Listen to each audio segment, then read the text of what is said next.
San Diego Padres baseball coming up on 97.3 The Fan and the Padres Radio Network. Today the Padres take on the New York Mets in the first game of a three-game series. Our starting pitching matchup today for the New York Mets, left-hander Sean Manaea, and for the San Diego Padres, right-hander Matt Waldron. Hi again, everyone. Sam Levitt with you inside our San Diego studios. First pitch coming up on this Friday afternoon at 4:10 p.m. Coming up in the next 50 minutes, you'll hear from Padres manager Mike Shildt. We have a one-on-one conversation with today's starting pitcher, Matt Waldron. And in just a few minutes, we check in with Padres radio voice, Jesse Agler.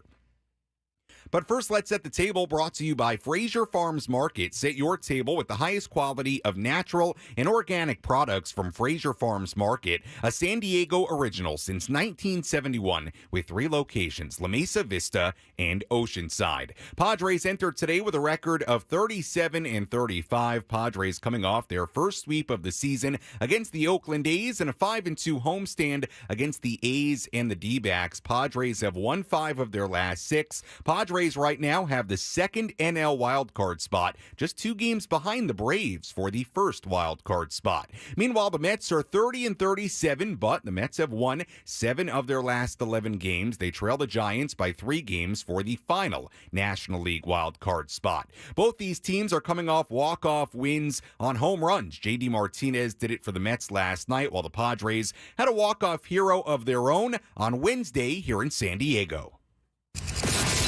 How did the Padres fare in their last game? Let's take a look back with our Padres Rewind. Presented by Hamul Casino. With thrilling slots and tables and all the best rewards, Hamul Casino has all the fun you're looking for. Hamul Casino. Fun above all else. Padres have been hitting a lot of home runs lately. Donovan Solano put the Padres ahead in the second. Another long at bat for Donovan Solano. What else is new? Here's the 9th pitch. And in the air to deep left field, and Duhar is back at the wall, looking up, gonna go! Another great battle for Solano, and another great result. His second home run as a Padre, and now 1-0 here in the second. The Padres led Oakland 1-0 in the 6th inning. Jackson Merrill changed that. Here's the 2-0. Merrill swings, hits it in the air. Straightaway center and deep. Cameron's back. He's at the wall. Leaps up. Gonna go. Home run, Jackson Merrill. Second of the day for the Padres. And it's 2-0 here in the 5th. Fast forward to the bottom of the 8th inning. Padres down 4-2 at this point. Fernando Tatis Jr. drew a 1-out walk. There were 2 outs. Tatis still on base. Donovan Solano representing the tying run. First one to Solano, swung on, sent in the air to left center field and deep. Cameron back into the gap. He's on the warning track at the wall, leaps up. Did he make the catch? It's a home run. Donovan Solano's second of the day has tied it up. 4-4 in the bottom of the 8th inning. Big clap as he rounds third. Big pat on the back from Tim Leeper. He'll head home, and we're all tied up. Bottom of the 9th inning, still tied at 4. Mason Miller, the hardest thrower in all of baseball, was on the mound for the A's. Jackson Merrill, the rookie, at the plate. 4-4 in the bottom of the 9th inning. Swings at the first pitch, sends it in the air. Deep down the right field line, towards the porch, gonna go! Jackson Merrill, his first career walk-off home run. Hits second base with a stutter step. On his way to third as his teammates pour out of their dugout. They're going to wait for him at home plate. Padres win it in back-to-back days in walk-off fashion. Hopping up and down around the dish with Jackson Merrill. And the Padres beat the A's 5-4 to finish this homestand 5-2. Jackson Merrill becoming the youngest Padre to ever hit a walk-off home run. Kyle Higashioka, the hero, on Tuesday night with a walk-off blast. And on Wednesday, it was Jackson Merrill completing a sweep of the A's, the Padres' first series sweep of the season. And now we turn the page to this road trip. New York and Philadelphia on deck. Game 1 of this 3-game series against the Mets coming up at 4:10. Let's go to New York City. Let's go inside the Padres broadcast booth for a deep dive on today's matchup from Jesse Agler in our Padres game preview. on the Padres Radio Network. We go out to Citi Field in Queens. We're joined by Jesse Agler as we get ready for this series opener against the Mets. And Jesse, an off day yesterday in New York. I know that you and Tony had some plans, a tour of the replay room. How was the off day, and what were you guys up to yesterday? Yeah, great off day. Beautiful kind of late spring day in New York yesterday. Can't say the same about the weather today, unfortunately, but yesterday was a beautiful day for an off day. We went to the MLB offices, not too far from the hotel where the team stays, and got an opportunity, as you said, to go into the belly of the beast and see the replay room in all of its glory, and not only see it, but also the folks who run that operation were nice enough and good-natured enough to let us kind of grill them for about 45 minutes about all things replay review in Major League Baseball. We definitely learned some things. We had an opportunity to sort of, I think, get a better understanding of how it works over there. And it was neat. It was really, really neat. Walked around the whole MLB front office there, saw some people, and it was a nice way to spend a little bit of time yesterday morning. All right, very, very cool. I'm sure we'll hear more about it during the broadcast. Let's talk about this matchup against the Mets, and let's talk about today's starting pitcher, Matt Waldron. Jesse, you and I have talked about him before, but the last 6 starts, he's been really, really good. He continues to grow, continues to learn about himself, how to use that knuckleball. It continues to be a joy to watch this guy pitch, and we'll see what he has in store today against the Mets. Yeah, it's almost like in front of our eyes, right? It's going from being something of a novelty to Matt Waldron turning into a critical piece in this rotation. And obviously, with the injuries, that's more true than ever before to the other starting pitchers. So, yeah, he's really, really, as you said, been a joy to watch. And we'll see if that continues. The thing about, a knuckleballer is even the guys who had it figured out more than anybody else, every day it was like, all right, is he going to throw a shutout or is, it going to be really bad? And the neat thing about Matt is it's a little bit different because he does have those other pitches. Now, in an ideal world, he's getting ahead and able to use the knuckleball effectively. But, for a lot of the true knuckleballers that we've seen in baseball history, if the knuckleball was not behaving, you go back and look at some box scores, it's 3 2/3 with 8 runs. Right. Because they just didn't have anything else to turn to. And Matt does. And that makes him so interesting and so unique. And it's really been fun watching him work. It's a really good point about Waldron, all the different pitches he can mix in around that knuckleball, from one homegrown Padre to another in Jackson Merrill. Jackson, obviously, the big day on Wednesday, the 2 home runs, the walk-off home run. What a moment for him. I think a good opportunity, Jesse, maybe to just get a little bit of your perspective on what Jackson's season has been so far in the context of all the different factors for him entering this season in the major leagues at 20 years old. It has been mighty impressive. It has, and I think it falls into that category of that you could not have asked anything else out of the kid at this point.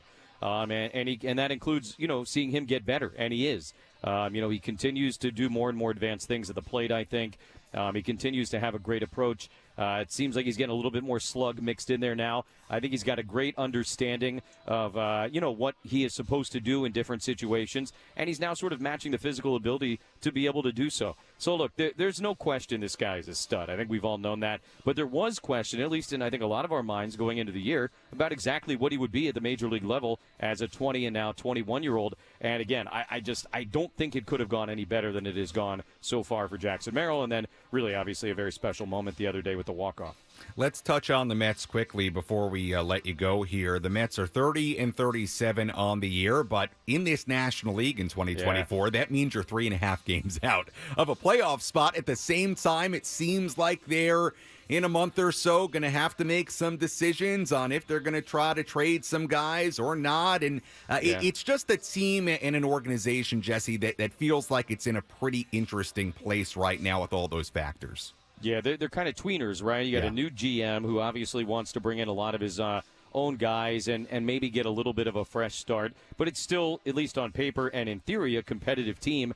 And as you said, I mean, it is really hard or at least it used to be really hard, to both have the third worst record in the National League and be 3 games out of a playoff spot. Like, that's not supposed to happen, but that's where the Mets are right now. And maybe some things record-wise come more into focus in the next 6 weeks before the trade deadline. But if not, yeah, Pete Alonso is a free agent. Starling Marte, I would imagine, is an attractive piece to a lot of contending teams. And that's just the start of what could be a very long conversation about guys. So it'll be fascinating. I kind of have my own, gut instinct guess about how it will go. Anytime you have a new, head of baseball operations, probably more of a willingness to move guys, but we'll see. And, obviously the standings will play some part in that conversation, but they are in a weird place. There's no doubt. Well, we'll see what happens in this series between the Padres and the Mets. Jesse, as always, appreciate the time. Little rush hour baseball on a Friday here in Southern California. We'll talk to you and Tony coming up at the top of the hour. Thanks so much. You got it, Sam. All right, that is Jesse Agler joining us on our EcoWater SoCal Padres pregame show as we get ready for this series opener between the Padres and the New York Mets. We've got a lot to do on our pregame coverage. When we come back, we'll hear from Padres manager Mike Shildt. A little bit later, I go one-on-one with today's starting pitcher, Matt Waldron. Plus, we have our keys to the game, a full look at the out-of-town scoreboard, and much, much more to come. First pitch coming up at 4:10 in the Big Apple. You're listening to the Padres Radio Network.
Welcome back to the EcoWater SoCal Padres pregame show on the Padres Radio Network. Your water perfected. EcoWater SoCal. Your water should be perfect. Find them online at EcoWaterSoCal.com. Sam Levitt with you inside our San Diego studios as we get ready for Game 1 of this 3-game series between the Padres and the New York Mets at Citi Field in Flushing, Queens. Let's hear from Padres manager Mike Shildt before today's game. Let's pull up a seat in the manager's office and hear from Padres manager Mike Shildt. Presented by Sinley Food. Spice up your culinary life. No doubt about it, the Padres offense has been pretty good for the most part lately. Really more than pretty good when you look at some of the overall numbers going back to April 30th. The Padres' .272 team batting average, 372 hits, and .335 team on base percentage since April 30th are all the best marks in the major leagues during that time. Here was what Mike Shildt had to say about the offense earlier today. I liked a lot of what we've worked on since day one of spring training. I feel like we created a lot of our identity, early on in the season, in spring training, early in the season. And to your point, identities get strengthened or they go backwards. And ours has been strengthened. I think the addition of professional hitters like Rise and Solano and Peralta have helped not only in their bats, but, their work and their conversations with the group has helped grow the team. So I think we're definitely going the right direction. That was Mike Shildt on the offense. We'll get some more into the numbers for Matt Waldron a little bit later, but as of late, he has been very, very good, really growing as a pitcher, really starting to see Matt Waldron come into his own, the success he's had as of late. Here was Mike Shildt on Matt Waldron earlier today. I think he's getting comfortable with who he is. Again, adjustment period to learn to pitch and play in the big leagues. We talked about that with a decent portion of our club who's, relatively new to the big leagues, Matt, no exception. And he's in a really good spot. And I think the consistency word of, using his stuff, but being able to throw for quality strikes is always important, but he's been able to do that in the last several outings. Good news for the Padres today. Jurickson Profar back in the lineup. Profar got the day off on Wednesday after he came out of Tuesday's game with that knee issue, and we learned after the game that Profar has been dealing with patellar tendonitis for a handful of years now. It's something he's dealt with for a long time, but kind of flared up on him on Tuesday, sat out Wednesday. Good news, he is back in the lineup here today. Jose Azocar very often this season has replaced Jurickson Profar late in games for defense. Here was Mike Shildt when he was asked about the value of having a Azocar available and maybe how he's going to use a Azocar with Profar's patellar tendonitis situation moving forward. Yeah, absolutely. We have Sugar, who made a big play the other day we alluded to, and, we got Peralta, and, Wade can go out there as well. So, the good news about Pro is he feels really good today. We were thinking today may be an extra precautionary day, but the way he came in and the way he responded, and medical felt like, yeah, we can get him back in there today. But, yeah, we'll have to continue to monitor it, and it's going to be clearly important that Sugar and Peralta and Wade get their chances when he's not in there. Might there be any more of that? I know he's been dealing with it, but now that there's been a flare-up, might you kind of monitor him a little? Yeah, it's going to be a situation that we'll monitor. I don't know if it'll be day by day, but it'll be communication taking place. We'll monitor it for sure. That was Mike Shildt before today's game. We'll hear a little bit more from Mike Shildt during our injury report coming up later on, and I have a one-on-one conversation with Matt Waldron, today's starting pitcher, coming up later as well. First pitch coming up at 4:10 in New York. Let's tell you who's hot, who's not. Which player is locked in at the dish? Who needs to kick things up another notch? This is Who's Hot, Who's Not on the Padres Radio Network.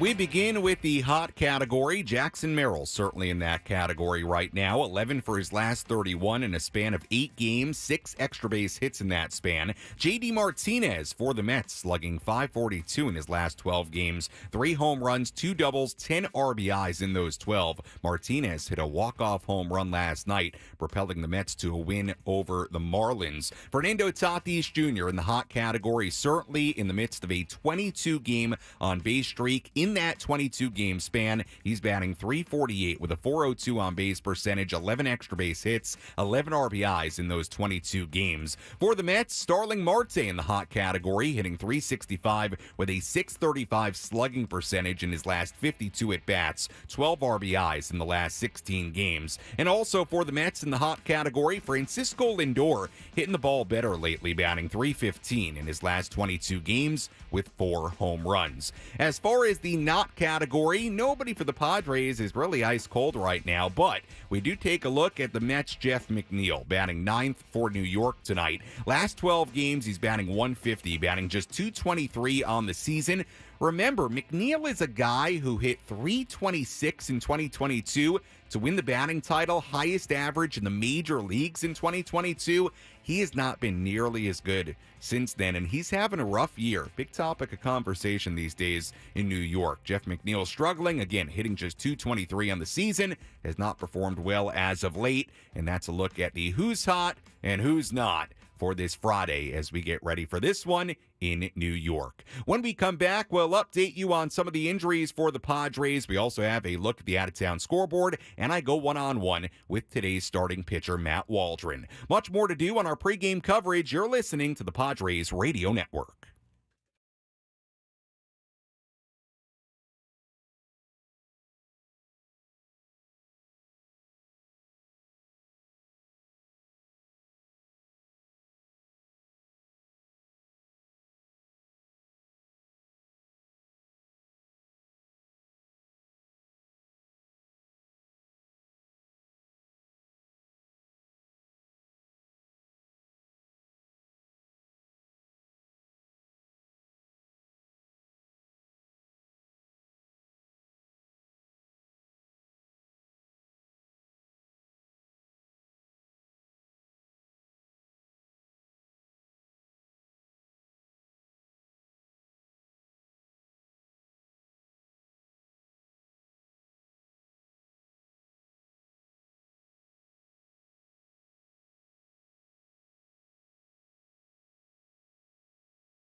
Our EcoWater SoCal Padres pregame show continues here on the Padres Radio Network. Sam Levitt with you inside our San Diego studios as we get ready for Game 1 of this three-game series between the Padres and the New York Mets. Padres trying to keep the good times rolling. Padres have won 5 of their last 6 games, coming off a series sweep of the Oakland A's, coming off a 5-2 homestand, and now they hit the road for a 6-game road trip to New York City and Philadelphia. I'll go one-on-one with Matt Waldron coming up in just a little bit, so stay tuned for that. We also have a full look at the out-of-town scoreboard, our keys to the game, and much, much more to come. First, let's update you on the injuries for the Padres entering this series. Who's in? Who's out? This is the Bada Fulkerson Injury Report, presented by San Diego's Bulldog Injury Attorneys, who hope you're never in an accident. But if you are, make Bada Fulkerson the first call you make. Hit him up 24/7 at badafulkerson.com. Before we get to some of what Mike Shildt had to say today, just a quick update on Jurickson Profar. We know that Profar has been battling patellar tendinitis in his knee for years. He re-aggravated the injury during the at-bat on Tuesday where he came out of the game. Profar held out of the lineup on Wednesday. But again, the good news, Jurickson right back in the lineup here today. So that's the update on Jurickson Profar, and hopefully it's not a recurring issue for Profar, but we do know that the patellar tendonitis is something that he's dealt with for a while now. Mike Shildt earlier today gave updates on Manny Machado, Joe Musgrove, and Yu Darvish. Of course, Manny in the lineup, still just DHing after dealing with the hip flexor strain. Let's hear what Mike Shildt had to say about those three guys earlier today. Manny's doing well. He's in the DH spot again tonight. Expect him to get back at third if he continues to progress sooner rather than later. So that's a positive. Joe, similar situation. I'm not sure when the day he's going to start to pick up a ball, but every day he gets closer, which is encouraging. Darvish on the trip and played catch today, and is we'll see how he comes out of it, but feels like he's continues to be in a good spot. So that was the updates on Manny Machado, Joe Musgrove, and Yu Darvish. We'll see what the update is on Darvish in the days to come. Obviously, the hope was that Darvish could be back sooner rather than later, but those are the updates for today on Jurickson, Manny, Joe, and Yu. And that's a look at our injury report on this Friday. Let's take a quick look at the out-of-town scoreboard. Let's take a trip around the Bigs and tell you about the scores you need to know in our out-of-town scoreboard. Presented by Jensen Meat, where great taste meets integrity. We take a look at the out-of-town scoreboard on this Friday. We have one final already, a day game at Wrigley Field in Chicago. Cardinals 3, Cubs nothing, the final in that one. Games going on right now. Actually, my mistake. Everything is about to begin or coming up a little bit later on. Yankees and the Red Sox at Fenway Park. That one is coming up shortly, although it does say they're already in a rain delay at Fenway Park. So some rain there. By the way, I'm going to have a little update on our situation here in a second, so stay tuned for that. Marlins and the Nationals at 3:45 in D.C. Phillies and the Orioles at 4:05 in Baltimore. Guardians and the Blue Jays in Toronto at 4:07. Rays and the Braves in Atlanta at 4:20. Reds and the Brewers at 5:10 in Milwaukee. Tigers and the Astros in Houston at 5:10. A's and the Twins in Minnesota at 5:10. Pirates and the Rockies in Colorado at 5:40. White Sox in Arizona against the Diamondbacks at 6:40. Royals in LA against the Dodgers at 7:10. Rangers and the Mariners in Seattle at 7:10. Angels and the Giants at 7:15 in San Francisco. And that is a quick look at the out-of-town scoreboard on this Friday. We'll have much more on all those games coming up a little bit later on once we have some final scores that'll come up during our post-game show. Well, I told you we'd have an update here for you. So here is a not-so-good update from New York. You heard Jesse mention it during our pregame segment with him that the weather wasn't as great as it was during the off day. Well, the Mets saying now via Twitter, and we've learned through a couple of different sources now, that the start of tonight's game will be delayed. So that is some news we have for you. The start of tonight's game will be delayed. That's from the Mets on Twitter. So we're going to continue our pregame coverage here, do all our normal things. You're going to hear my one-on-one conversation with Matt Waldron coming up in just a little bit, and we'll go out to Jesse and Tony in about 20 minutes anyway, so you'll hear from them coming up in a little bit. So hang with us. Does seem like we're going to be a little bit delayed, at least in New York, on this Friday afternoon here in Southern California. No big deal, though, right? Hey, we got plenty of time. We're 3 hours behind. Sunny skies. It's a beautiful Friday. Why not? Enjoy a little Padres coverage. We got baseball coming for you here on this Friday. Well, Matt Waldron, today's starting pitcher for the Padres, has been absolutely terrific as of late. A sub-2 ERA in his last 6 starts. Had a really nice start against Arizona last week. And one of the things that really stood out about that start and continues to stand out about Matt Waldron is that he is getting off to much better starts on the mound. For example, against Arizona, 4 scoreless innings to begin his start, 12 up, 12 down. It has been a big reason for Waldron's recent success. I caught up with Matt Waldron at Petco Park on Wednesday. Here was that conversation. We're recording this at Petco Park on Wednesday before your start coming up against the Mets. So I want to talk to you about what a day like today looks like for you. You were out there playing catch, doing some long tossing, running.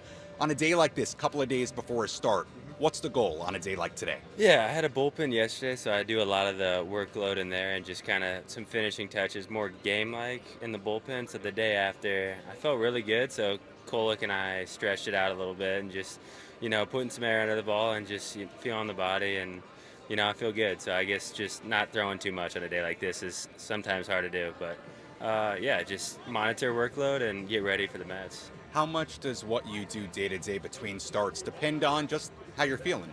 Yeah, a lot. And, the days that you feel well, you just kind of want to knock some more things out. But really, we get in such a routine with starting every 5 or 6 days that, kind of middle of the week, it doesn't matter so much. Matt, let's talk about the last outing against Arizona. You got off to a really good start, 12 up, 12 down. I know that getting off to good starts and outings has been a focus for you the last handful of months. What did you do well early in that start against Arizona? Yeah, no, it absolutely has. And I was just proud that, I'm getting up and down through lineups early and, actually not using all my pitches as well. Like making it a little bit, gives me a better chance the second time through the lineup. But yeah, I'm just, a lot of it's the work and just the preparation and being ready right away. Crazy concept being a starter, but obviously I've worked on that and, I hope to keep that going. You've talked about that preparation, some of the adjustments you've made. I mean, what are you doing differently preparation-wise before these starts? Yeah, I think it's, actually it's simply just focusing more on that first inning and being ready sooner and just taking whatever I work on in the bullpen to have that ready in the start. And just a lot of it's mental and just focusing on that and what makes me click. And sometimes it's just, not doing too much. It's just finding the right rhythm, I think, is what has helped a lot.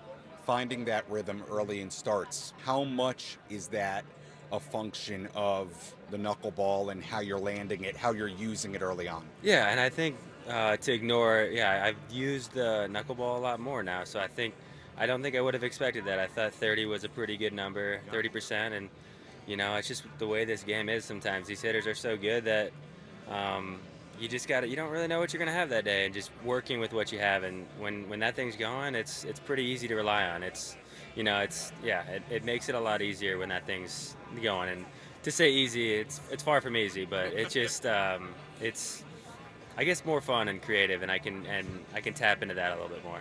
We're joined by Padres starting pitcher Matt Waldron here on the Padres Radio Network. We had Tom Candiotti on the pregame show when Arizona was in town. Obviously a long, successful career as a knuckleballer. And Tom and I talked a lot about your relationship with Tom. Can you just give us your perspective on Tom Candiotti and meeting him a few years ago and the impact he's had on you?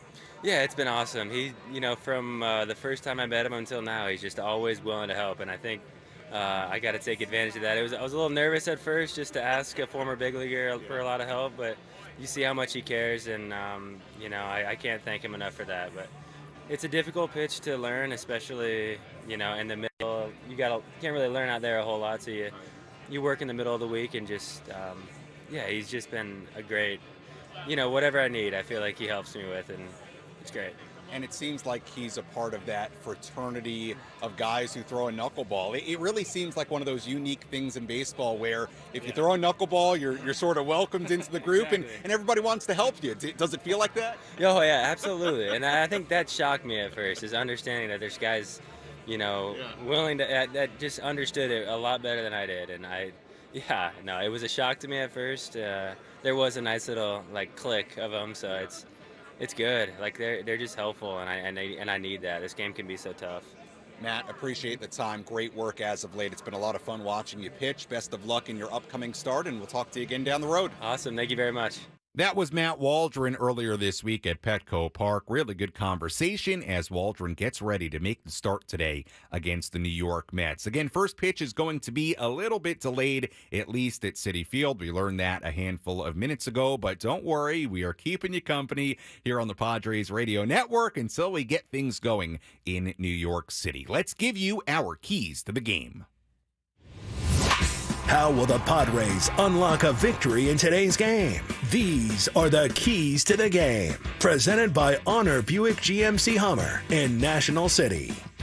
Key number one, bring the power on the road. The Padres have homered in 7 consecutive games, every game of the homestand. A total of 16 home runs in the last 7 games. That's the most homers in baseball in that span. Padres are also batting .288 on the road this season, by far the highest road batting average of any team. 50 points better than they hit at home as far as batting average. So can the Padres continue to be a great offensive team on the road? And can they take the power they showed at home during the past week and bring it to the East Coast? That's key number one. Key number two, Matt Waldron against a quietly better Mets offense. Let's get into it. Matt Waldron has been great lately. A 1.78 ERA in his last 6 starts. Do you know that ERA is the lowest in the National League in that span? That is how good Matt Waldron has been. Meanwhile, the Mets are sitting 7 games below 500. But if you look at the numbers, the Mets offense has been better in the last month. These numbers are since May 18th, same day the Mets put Francisco Lindor in the leadoff spot.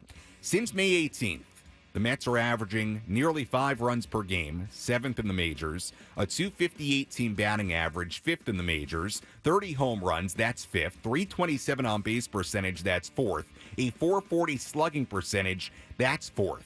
So Waldron has been really, really good. He's done it against some really good lineups too, the Dodgers, the Braves, but Matt Waldron cannot sleep on this Mets lineup. Don't get fooled that just because the Mets are 30-37, that they can't hit. They can hit. Don't take this Mets lineup for granted here tonight or this weekend. That's key number 2. Key number 3, lefty hitters against the lefty. We know the Padres have had trouble against lefties this year. We won't get into the numbers right now. We've been over it a million times. But former Padre Sean Manaea on the mound today for the Mets. He has been far better against righties than lefties this season. Right-handed hitters batting .234 against him, lefties batting .300. So can the Padres left-handed hitters, Arise and Cronenworth, can they find a way to take advantage against Sean Manaea, who again has been much better on righties this season than on lefties this season? We'll see if they can do that here today. That's a look at our keys to today's game as the Padres begin this 3-game series against the New York Mets. When we come back, we dive deeper into today's pitching matchup between Matt Waldron and Sean Manaea. Plus, we take a very detailed look at 2 guys in the back end of each bullpen that could play a big role in this series. And again, we are going to have a little bit of a delay to start here. Rain in New York right now. Tarp is on the field, but don't worry, we're keeping you company here on 97.3 The Fan, the Padres Radio Network. We will go out to Jesse and Tony. You'll hear from them at 4 p.m. And then after that, well, we'll do a little bit of everything. Maybe take some of your phone calls, hang out, have a good time on this Friday in Southern California. More pregame coverage coming up after this on the Padres Radio Network.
Our EcoWater SoCal Padres pregame show continues here on the Padres Radio Network. Sam Levitt with you inside our San Diego studios as we get ready for first pitch coming up in just a little while in New York City. Again, first pitch will be a little bit later today than for 10. Some weather right now in New York, but don't worry, we are keeping you company here on the Padres Radio Network all the way up until whenever today's game begins. That could be a half hour from now, that could be an hour from now, that could be 2 hours from now.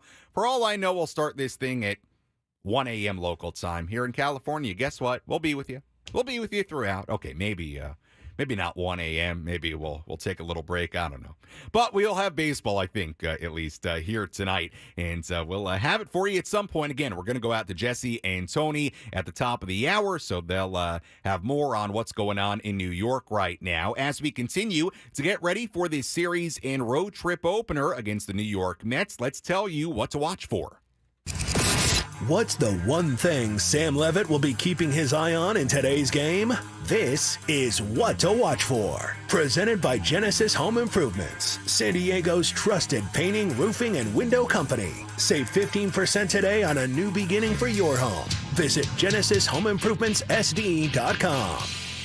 What to watch for in today's game, and really in this series against the New York Mets. That's the closers for both these teams. Let's begin with the Padres closer. That's, of course, Robert Suarez, who has been terrific this year. 0.61 ERA in 28 appearances, 17 for 17 in save opportunities. The Padres are 28-0 when Robert Suarez appears in a game this season. Since 1893, the only pitchers who have longer quote-unquote winning streaks to begin a season are Dennis Eckersley, who went 52-0 to begin his season. His team went 52-0 when he appeared in a game. That was to begin 1992. And Greg Holland, who went 29-0 in 2017. And again, Robert Suarez, right now, when he enters a game, when he appears, the Padres are 28-0. So in that sense, Robert Suarez is really doing something that not many guys have ever done. He's been really good, and the win-loss record for his team has shown it.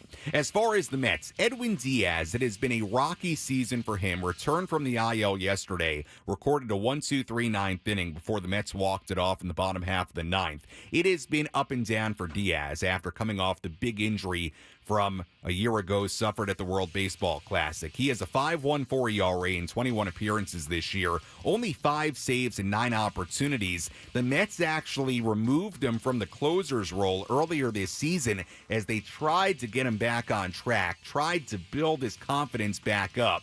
So keep an eye on the two closers tonight and in this series. Robert Suarez has been sensational. Edwin Diaz, it has been much more rocky than the outstanding work he did in 2022. Keep an eye on that here tonight and in this series. Now let's dive into our pitching matchup between Matt Waldron and former Padres Sean Manaea. Let's take a look at who's on the bump today with our starting pitching preview on the Padres Radio Network. On the mound for the Padres here today, Matt Waldron. The 27-year-old is 4-5 with a 3.76 ERA, 13 starts, 69-plus innings. He struck out 68 and walked 21. Last 6 starts, a 1.78 ERA. Last start against the Diamondbacks, very, very good. 6 innings, 1 earned run allowed, 3 hits. This will be Waldron's first career start against the Mets. The arsenal for Waldron, the knuckleball at 38%, the four-seamer at 23%, the sweeper at 19%. He'll also mix in the sinker and the cutter. Opposing hitters are batting .206 against that knuckler this season. Meanwhile, left-hander Sean Manaea, our old friend on the mound for the Mets, 3-3, a 4.30 ERA in 12 starts this year, 60 2/3 innings. He struck out 60, walked 25. Last start in London against the Phillies didn't go all that well. 3 2/3 innings, 6 earned runs given up, 7 hits allowed, 2 home runs. He's given up 5 home runs in his last 4 starts combined. Take a look at some of the matchups against Manaea in this game. Manny Machado, 7 for 17 with 3 doubles against him in his career. Luis Arraez, 2 for 6 with a home run. Jurickson Profar, 7 for 21 with a home run. Donovan Solano, 3 for 8 in his career. against Mania. Arsenal for Mania, a big sinker guy, 42% sinker, also throws the sweeper, the changeup, the cutter, the four-seam fastball, and the slider. And that's a look at our starting pitching matchup today between Matt Waldron and Sean Mania. Let's quickly pause for Station ID on the Padres Radio Network. KWFN-FM and KWFN HD1 San Diego. Hey, this is Mike Shildt. You're listening to Padres Baseball on Padres Radio Network. An Odyssey Sports Station. Sam Levitt with you inside our San Diego studios on our pregame coverage as the Padres get ready to take on the New York Mets. You've been listening to the EcoWater SoCal Padres pregame show on the Padres Radio Network. EcoWater SoCal, your water should be perfect. Find them online at EcoWaterSoCal.com. Again, they do have weather in New York right now, so the start of today's game will be delayed. So here is what we have on tap for the next few minutes. We'll quickly take a break. When we come back, we'll go out to Jesse and Tony. They'll give you an update from New York. I'm sure have thoughts about what the Padres did earlier this week on the homestand and as the Padres get ready for this road trip to New York and Philadelphia. And then after that, we'll keep you company until today's game begins, so we'll probably mix in a little bit of everything. We will take your phone calls because it's a Friday afternoon here in Southern California. Plenty to talk about Padres-wise, so if you want to get a phone call in, you can. Get in line right now. We'll get to it in the 4 p.m. hour. Phone number is always 833-288-0973. When we come back, you'll hear from Jesse and Tony and much, much more to come on the Padres Radio Network. Dixie Line Lumber and Home Centers, helping San Diegans fix it, build it, and enjoy it for over 100 years. Every week, find dozens of bargains and savings in your Dixie Line mailer. With 8 locations, there's a Dixie Line Lumber and Home Center near you. Hey everyone, it's Gravy here from Gwynn and Chris, and I'm going to put Kaiser Permanente to the test this month.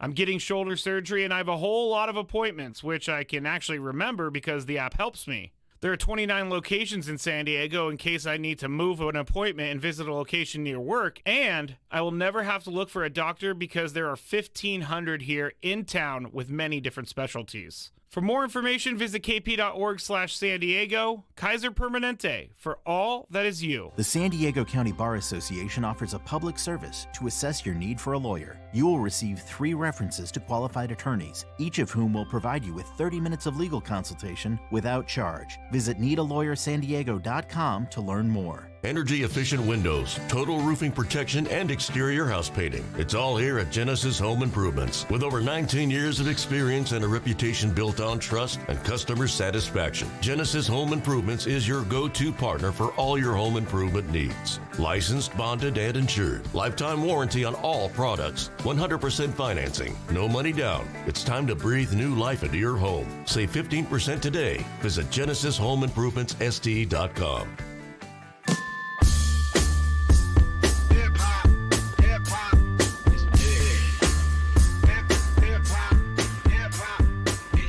Back here on 97.3 The Fan and the Padres Radio Network. Sam Levitt with you inside our San Diego studios. Again, first pitch will be delayed by at least a little bit. The Padres getting ready to take on the New York Mets. Some weather on the East Coast in New York, so we'll have first pitch coming up at some point here on this Friday. Padres enter today with a record of 37-35. The Mets are 30-37. Padres coming off their first sweep of the season against the Oakland A's, a 5-2 homestand against the A's and the Arizona Diamondbacks. The Padres have won 5 of their last 6 as they begin this 3-game series in New York. Speaking of New York, let's go out to Citi Field where Jesse Agler and Tony Gwynn Jr. are standing by. And guys, how's the weather looking in the Big Apple right now? Well, the words Noah's Ark kind of come to mind, Sam. Whoa. It is at the moment maybe the hardest rain I've ever seen at a baseball Oh my stadium. goodness. Not kidding. It's not going to last all night long, but the rain that is coming down right now is unlike any rain that I can ever remember seeing at a baseball game before. It is so big and thick, and it's just like everywhere. It looks like the stadium is kind of floating in the middle of the sky, and we're just like in a storm cloud. Like that's the way it looks like. The light towers in left field which I'm kind of peeking at from like underneath the overhang above us, it's like somebody standing behind it with 1,000 hoses.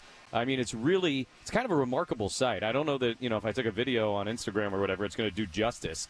But it is very, very, very rainy at the moment.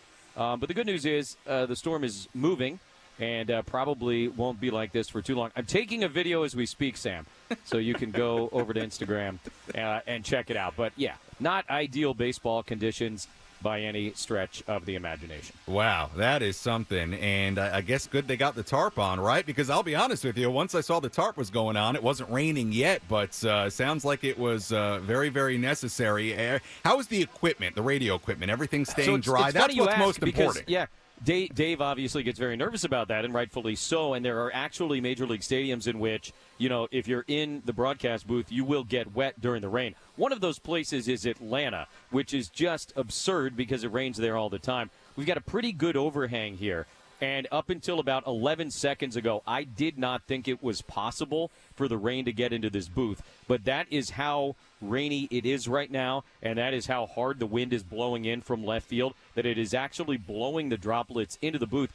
The overhang, which is above us, I mean, it goes for a solid 20 feet out, and yet we are still getting sideways rain, through that 20 feet. Like I said, it is kind of Noah's Ark stuff right now, big lightning bolts a couple of minutes ago. And they very much made the right decision to have this field covered. But as we said, hopefully it passes in the next hour or so. All right. Well, hopefully it will pass, and we'll try to keep people entertained as we get ready for first pitch. I guess before we let you go, any more thoughts on tonight's game, this series in New York, as the Padres get set to take on the Mets, and coming off a very nice homestand, 5-2 against the A's and the D-backs. Yeah, I mean, it's a challenge anytime you go to the East Coast, right? I mean, just for a West Coast team, it's it's a thing for the body and all that. But the day off yesterday, hopefully, everybody is as acclimated as possible. And for me, and I would imagine for the guys that were on that team 2 years ago, there are some warm and fuzzies here at Citi Field. It's hard to come back here and not think about that wild card series in 2022 and Joe Musgrove and his ears and Trent Grisham and Josh Bell, going crazy and kind of setting the Padres up to really be able to do some special things that October. So that's fun. And, the Mets are playing better right now. They're hitting better than they were earlier this year. But, a team that you would like to try and take care of some business against here this weekend. And then, tough games coming against the Philadelphia Phillies. This whole stretch is pretty grueling, and I think that's worth, pointing out with some regularity, and we'll do so, and I'm sure you will too. 26 games in 27 days is real deal, especially when you consider, the travel that's been involved there. So that day off yesterday, the only day off really in that almost full calendar month for the Padres, they'll have this 6-game trip now in New York and Philadelphia, but then we go right home to start a 4-game series against Milwaukee, who's a first-place team. So, I mean, this is a real deal stretch right now for this Padre team, and an opportunity certainly to stack some wins up. But it is a long season. There's a long way to go, and we'll see. And you and I had a conversation, an hour ago or whatever it was when you came on the air about the Mets and the trade deadline and the way that might go. And, I didn't really feel like I had any definitive answers for you, and I felt badly about that. So I went around in the last hour and talked to a couple of people, try and get a sense of what it's like here. And their answers were pretty much what my answer was to you, which is, we'll see. There's so much that can happen in the next month and a half. But, if you are a buyer, and the Padres certainly look like they'll be in a position to try and do that, I don't think there's any question. There are some very intriguing pieces on this Mets roster. And if they do decide, to really kind of hit the reset button, I think, there's a lot of moves that David Stearns, their new general manager, could be making. Yeah, Jesse, and I guess it's kind of how the game has changed over the last few years, right? Because maybe even 5-10 years ago, if you were sitting 7 games below 500, maybe even in the Padres case where you've hovered around 500, maybe the idea was, hey, let's see what happens. We're not going to make any big moves. And in the Mets case, maybe it would be like, oh, yeah, we're going to be sellers at the deadline. But this extra playoff spot, and especially this year where the NL is so wide open, it really has changed the entire complexion of what teams have to decide when they get to the summer. No doubt about it. And, I think we're all still going to sort of requires some time to navigate what that means, right? I mean, is there going to be a number in the future where some team says, hey, I know we're 3.5 out of a wild card spot, but we think it would actually make some sense to pull the parachute here and reset? I don't know. I mean, it's really, it is different than it has ever been in baseball history. There are some positives to that. There are some negatives to that. And you're right. I mean, every team, every year, the decisions in a lot of cases are going to get tougher and tougher. Jesse, appreciate the time. Stay dry. Keep that radio equipment dry because we need it for later. And hopefully the rain goes away here soon. We'll keep updated on what's going on with the weather in New York. Thanks so much for the time, and go enjoy some ballpark food or something like that. The food at Citi Field, I always thought was really good, so maybe you'll get something tasty to eat. It's one of the few that is, I think, in that, I think Petco's kind of its own category, but whatever that next, level is of ballpark food offerings, Citi Field is definitely probably, atop that list. All right, Jesse. Thank you. Stay dry. Thanks, Sam. All right, that is Jesse Agler joining us from Citi Field in New York, and I'm sure we'll hear from Jesse and Tony here again shortly as we get ready for this series opener between the Padres and the New York Mets. How about that? Jesse's saying, what did he say, the hardest rain he's ever seen in his life. So good they got the tarp on and everything is staying dry. And we'll keep you posted when we have any updates on the weather situation in New York. But until today's game begins, we'll keep you company here on the Padres Radio Network, 97.3 The Fan. We're going to step aside for a moment. When we come back, we'll start taking your phone calls. Phone number is 833-288-0973. Again, the phone number, 833-288-0973. The floor is yours, Southern California, San Diego. What do you want to talk about Padres-wise? I am here for you, 833-288-0973. We'll start with your phone calls as we begin some rain delay programming. Weather in New York, Padres and the Mets delayed. We're back after this. San Diego Padres fans, hit a home run this baseball season and avoid the game day traffic by riding the coaster train to and from home games all season long. The coaster train runs nearly every hour on weekdays, plus 20 trips on weekends and extra trains on game days for Padres fans. Visit GoNCTD.com. Start your game day fun early this season. Take the coaster train and enjoy the ride. Buy your ticket today at GoNCTD.com/Padres. Craving a taste of Baja without leaving town? Look no further than Rockin' Baja and Baja Rick's Cantina. Immerse yourself in the flavors of the Baja Coast right here in San Diego. From sizzling fajitas, mouth-watering lobster, and chilled margaritas, our menu is a fiesta for your taste buds. With our lively, festive atmosphere, every meal feels like a beachside celebration. Join us at Rockin' Baja and Baja Rick's Cantina for a dining experience unlike any other. See us before or after the game in Old Town or the Gas Lamp or at rockinbaja.com. I'm here with Nicole and Martin, the husband-wife team of Miramar Kitchen and Bath. What makes Miramar Kitchen and Bath special? He's very creative and I'm very good with budget and logistics. So together we create a seamless process for our clients from budget to design to completion. That's what makes it special, because we work together. Go to our website at miramarkitchenandbath.com and you can get some ideas about what we can do in your home. Contractor's license number 657333. Miramar Kitchen and Bath.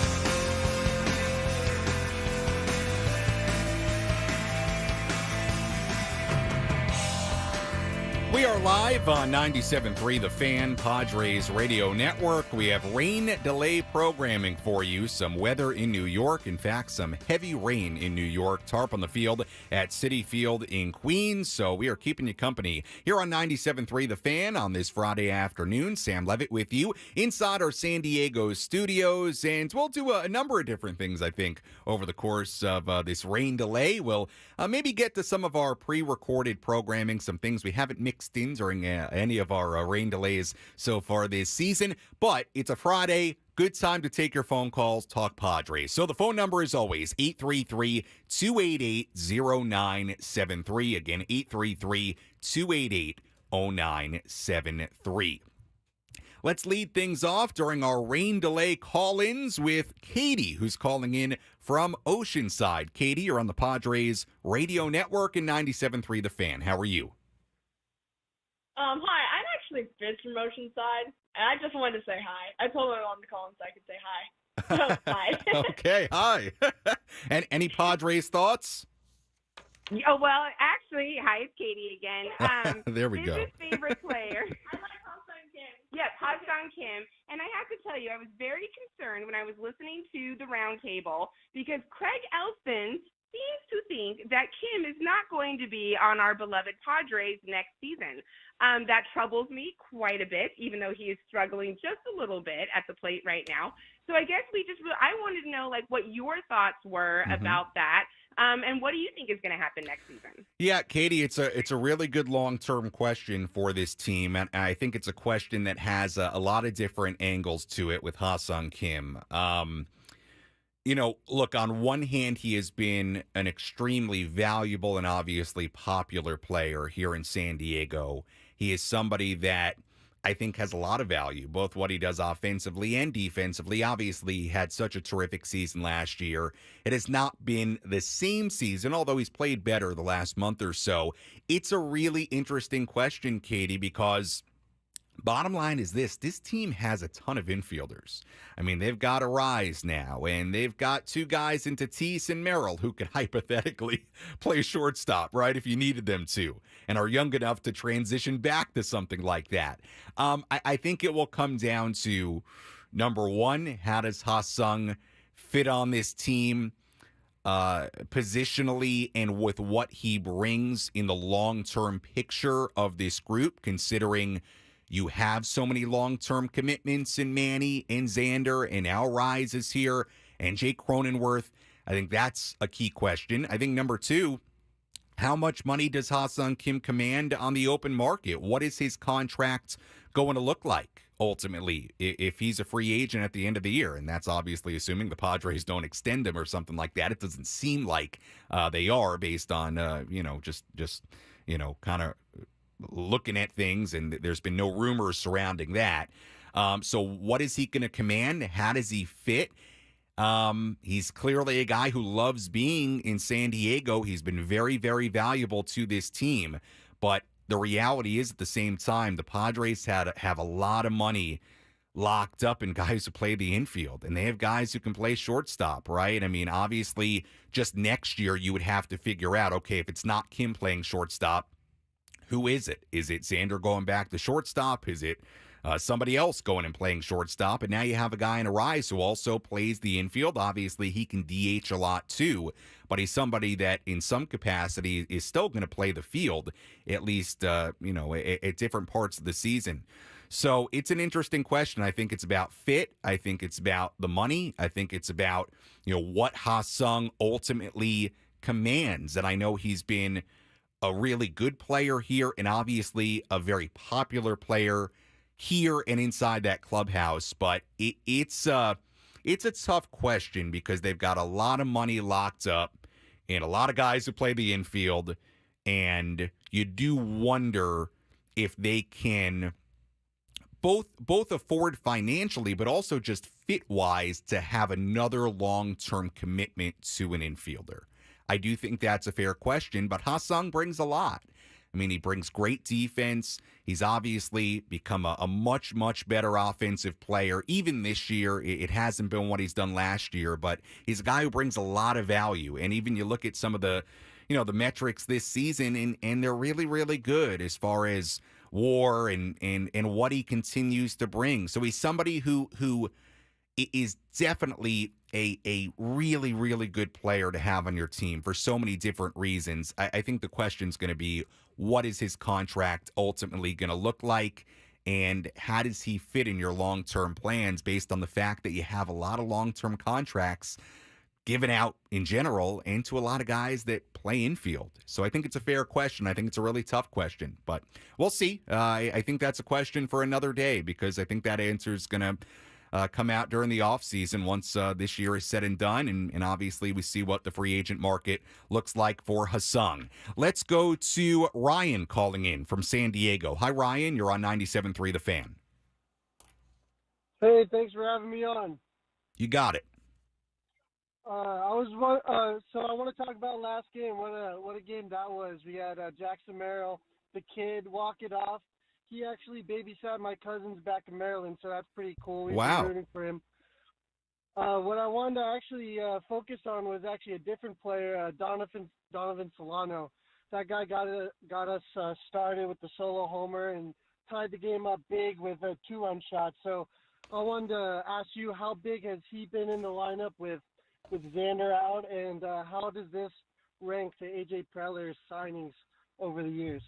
Yeah, Ryan, good call. And look, Solano has been very, very good for this team. You know, he had a little skid. He was 0 for his last 12 entering that game on Wednesday. And what did he do? He broke out of it with a couple of home runs, including that 2-run home run to tie the game in the 8th inning against the A's on Wednesday. But you look at Solano's overall numbers, he's been really, really good. I think he has exceeded expectations for what you thought he would bring when he first came up from El Paso. .313 batting average, now 3 home runs, 10 RBIs, a .385 on base percentage, and even more than just the numbers with Solano, the thing you really like is that he just gives you a quality at bat. He really, really does. I mean, every time that guy steps to the plate, it is a veteran quality AB. We saw it in that first at bat that he hit the home run on Wednesday against the A's. That was a long at bat.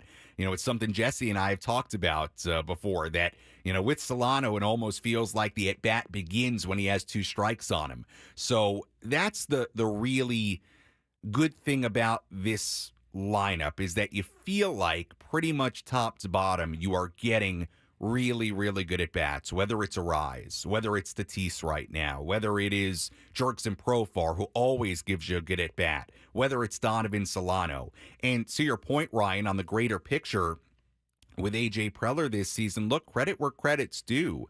A lot of the moves, big and small, he's made have worked out really nicely these first 2+ months.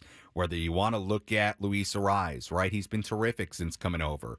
Whether you want to look at Dylan Cease, I know it's been a little bit rockier for Cease the last month or so, but the way he started the season, and I think the guy he'll eventually end up being over the course of the long haul, and certainly in a postseason sense, the importance of having a guy like Cease, you know, he's performed really nicely. Solano, Peralta's had some moments. And look, bringing Jurickson Profar here on a $1 million deal.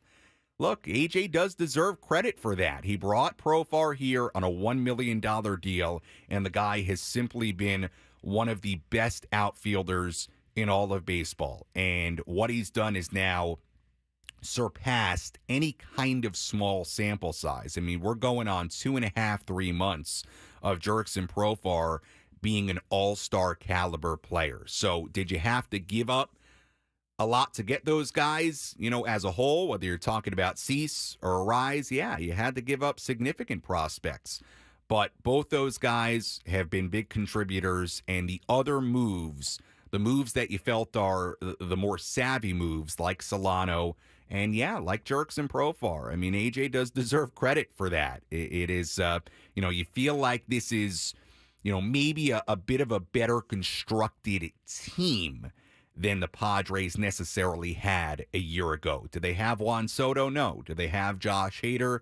No. Do they have Blake Snell? No. But they are getting contributions from all kinds of different players, from a guy like Fernando to a guy like Donovan Solano, from a guy like, Dylan Cease to a guy like Matt Waldron, who will pitch today. They have had a lot of things go right in the first 2+ months of this season.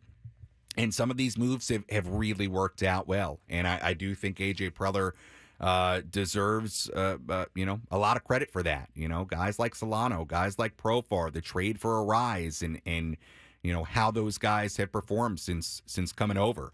Let's go to Ed calling in from Escondido. Hi, Ed. You're on 97.3 The Fan during our Padres rain delay. How are you? Oh, pretty good. The weather is 89 degrees here in Escondido. All right. Well, a little bit hotter than where we are here in Kearney Mesa, but hope you're staying cool. Yeah, I got the air conditioner going. Good. What I wanted to tell you is Jackson Merrill. What a tremendous player. I think he could play shortstop if you don't sign Kim, which I think they should.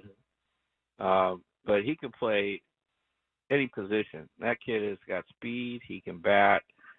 And he's right now he's getting a little hot. Yeah. So I think you got to sign Kim. He's a favorite, fan favorite.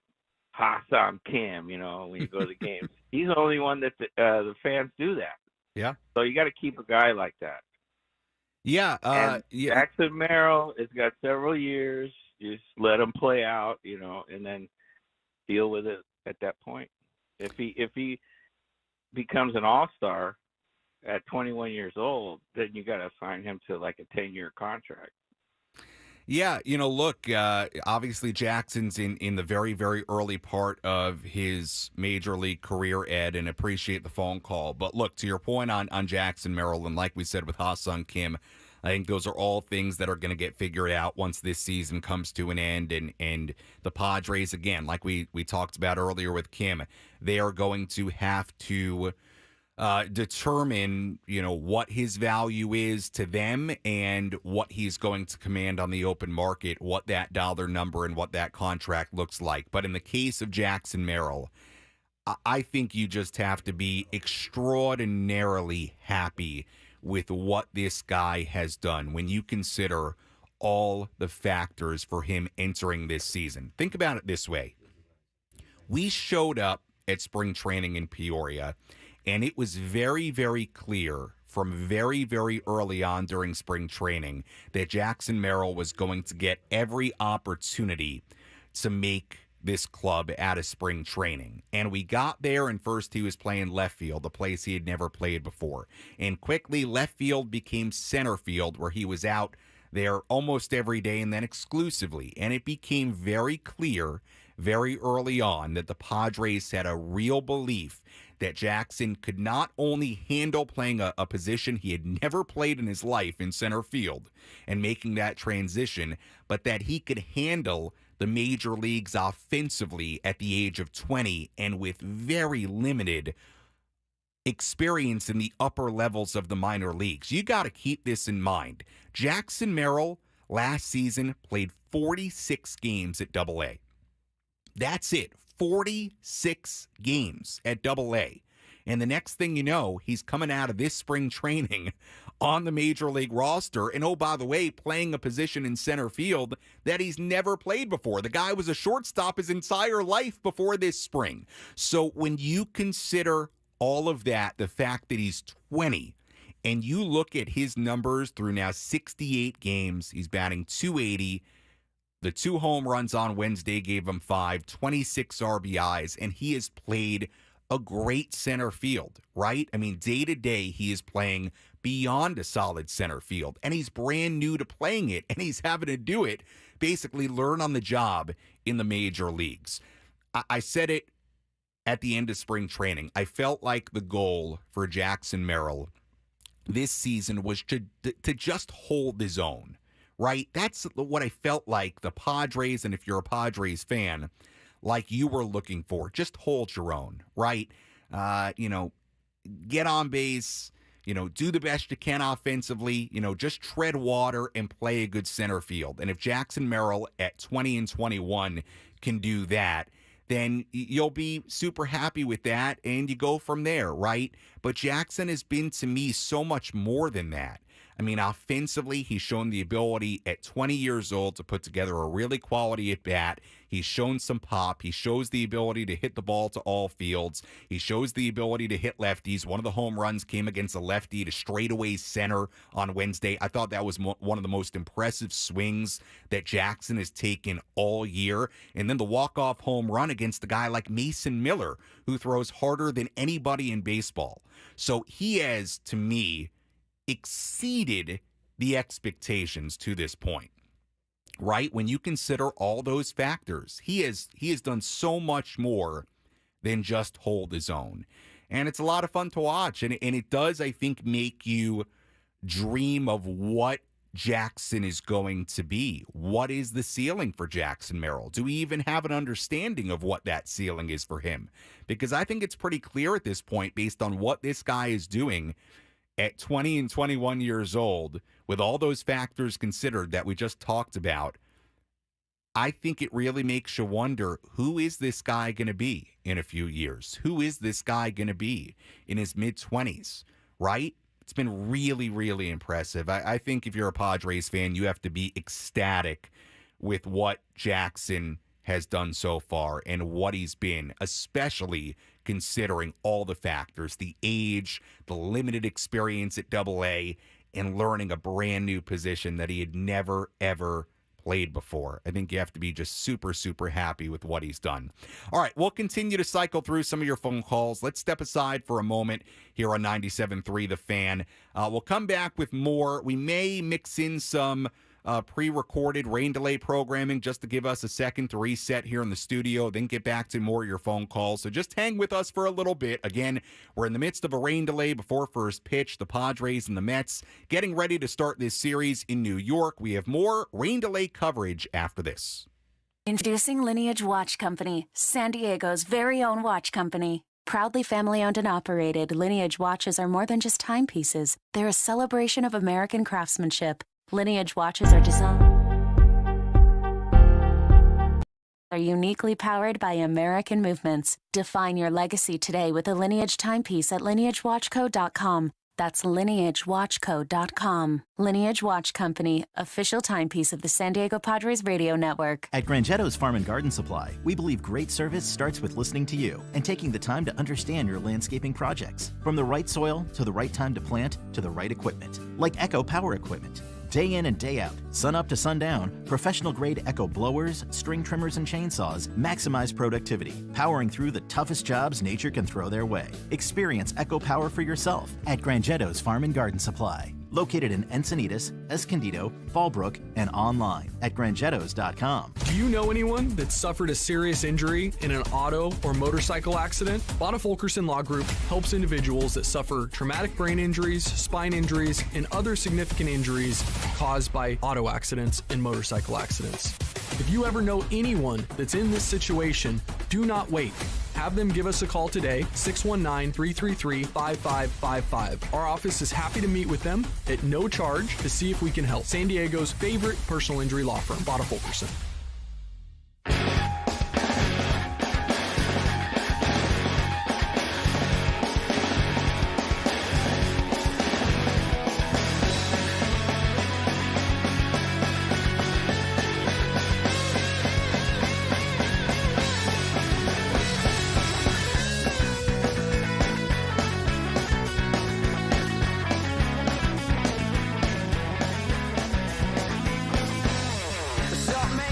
Back here on 97.3 The Fan, Sam Levitt with you inside our San Diego studios. Again, we are in a rain delay before first pitch today between the Padres and the New York Mets, so we are keeping you company. And when we have an update on when today's game in New York, the series opener of this 3-game set and 6-game road trip, when we have an update on when today's game will begin, we'll let you know. But right now, we're just keeping you company. We'll continue to work through your phone calls, 833-288-0973. But before we get to more of your phone calls, let's revisit a conversation that I had with Mark Loretta, former Padre at spring training. Really, really great conversation with Mark Loretta, who is now a special assistant to the CEO in the Padres organization. Mark, of course, played for the Padres in 2003, 2004, 2005, put up some terrific numbers, and it really was a pleasure in Peoria at spring training talking to Mark,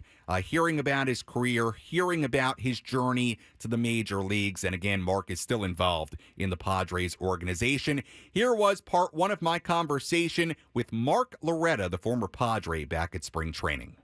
Sam Levitt here at Padres spring training in Peoria, Arizona. And right now I'm joined by former Padre Mark Loretta. Mark, thanks so much for joining me. Appreciate it. Yeah, thanks for having me, Sammy.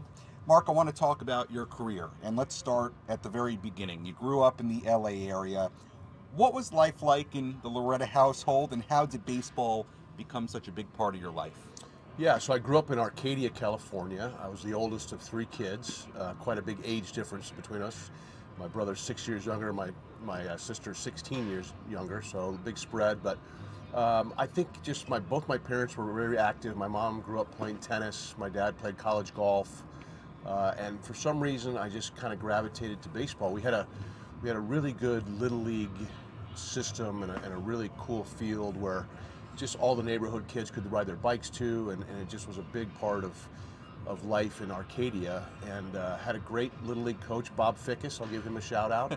Still keep in touch with him to this day. And I look back at my Little League days as some of my favorite times in baseball, honestly. When you think back to the days going to the park with your friends, what are the memories that stand out? Snack bar was one of them. They had the cheese and chips and the candy and stuff like that. So it was a cool snack bar. But being able to ride your bike, and then it was about a 6 or 8 team league. I can't remember now, but they had a nice scoreboard. They would post the batting averages, leaders, and home runs and things. And it just was, even if you weren't playing, you were happy to be at the ballpark. Yeah, that's such an awesome experience. At what point during high school, as you're getting older, as baseball, I suppose, is becoming more serious, does the idea of playing college baseball, something beyond high school, sort of pop into your head? Yeah, it's interesting. I don't know if you read the book, The Tipping Point, and it talks about how your birthday can be very advantageous in sports. And I think the example is hockey, but in baseball, I had a nice advantage because the Little League cutoff date was September 1st, and I was born August 14th. So I was always kind of the older kid, a little bit more mature. I was in 7th grade when I was still 12, and so I could play Little League, and I think that gave me, just being a little bit physically more mature. And I think, just the community in Little League, honestly, it was like, you're going to play, you're going to be a major league player.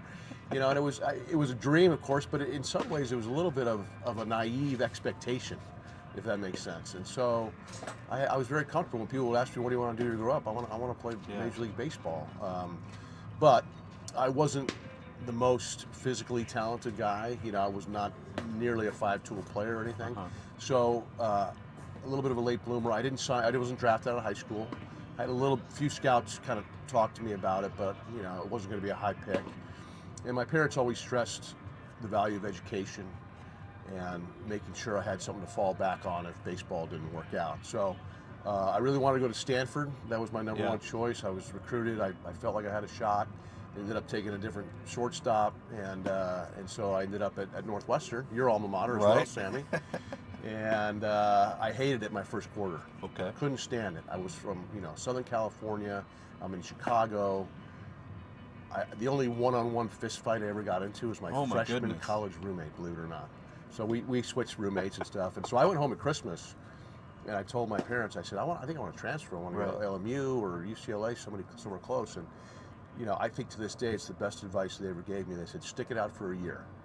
You don't know what, baseball hasn't started. You maybe haven't found your friend group, etc. And so I begrudgingly went back at Christmas, switched roommates to a lifelong friend.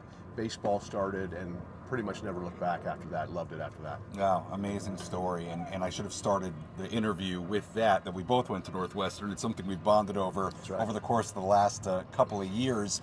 And I'll tell you what, I've got a similar story. I was in pre-med when I got to Northwestern, struggling in chemistry.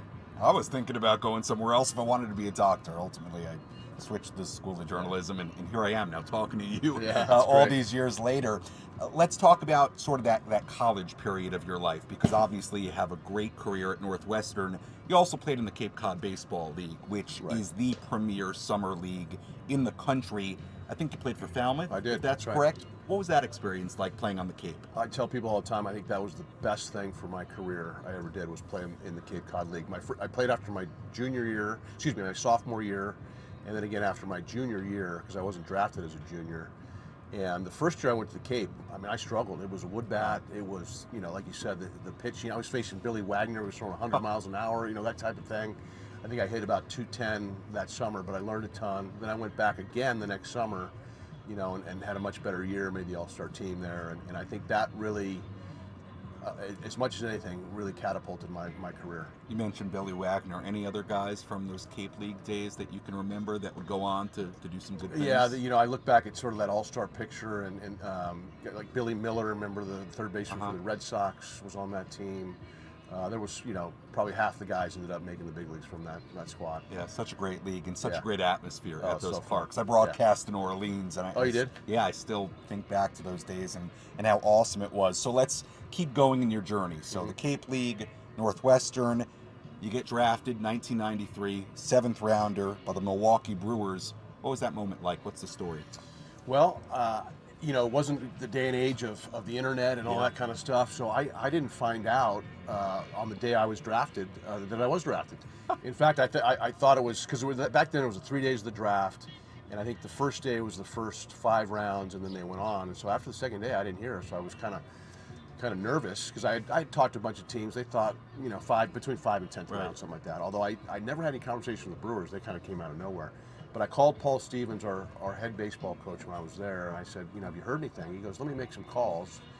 Turns out my scout, Phil Rizzo, whose son is the general manager for the Washington Annual, Mike Rizzo, he drafted me, and he was just kind of like out of town, or, you know, didn't get around to calling all his guys. Right. And, you know, it didn't seem like a big sense of urgency, even though I was on pins and needles. So met Phil. He brought me a bottle of Rizzo's Red. He made his own wine. We met down at the Drake Hotel with my parents and signed that first contract. The Drake Hotel in Chicago. That's right. The one you see from the highway. Yes. Wow, how about that? Yeah, and so it was funny, you know, as a senior, you don't have a lot of negotiating power. And their first offer, I think, was like $32,000, which wasn't bad. And I said, well, you know, I need $32,500 because I got to ship my car home. He goes, really? Okay, $32,500. And that was my signing bonus. So it was funny. Nice negotiating. Yeah, exactly. So let's keep on going here. 1993, you get drafted, and from 93 until September of 1995, you're in the minor leagues in the Brewers organization. You play in Stockton, Helena, El Paso, New Orleans. The minor league days, all those stops. What are the memories now? Yeah, I think first of all, you know, I was fortunate to be drafted by a team that was really, you know, wasn't a big market team, wasn't going out and spending, and it was really developing through the minor leagues. So, you know, had I been drafted by the Yankees or the Dodgers, who knows what would happen, right? So the Brewers really were accelerating players kind of through the minor league system. And I was a college senior, so I was able to move through the minor leagues pretty quickly.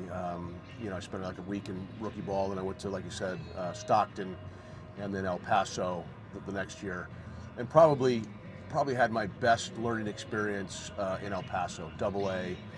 My manager there was a guy named Tim Ireland, a baseball lifer.